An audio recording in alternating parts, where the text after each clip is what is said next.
நீங்கள் இப்போ தான் மாடி தோட்டம் ஆரம்பிக்கணும் அப்படின்னு நினைக்கிறீங்க அப்படின்னா, உங்களுக்கு பிடிச்ச பூச்செடிகள் ஒரு 4, 5 வைக்கலாம்.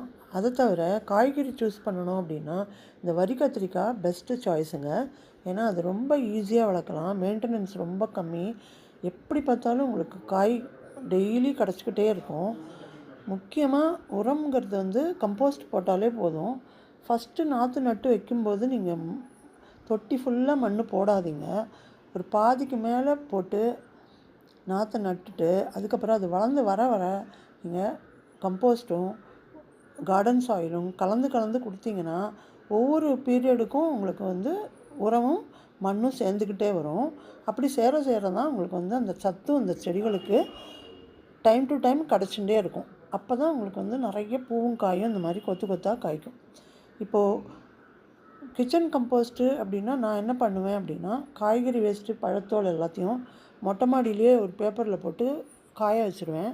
அது ஓரளவு ரொம்ப தண்ணி இல்லாமல் இருக்கணும். அப்போ தான் உங்களுக்கு பூச்சிப்புழு வராமல் பேட் ஸ்மெல் இல்லாமல் உங்களுக்கு கம்போஸ்ட் கிடைக்கும்.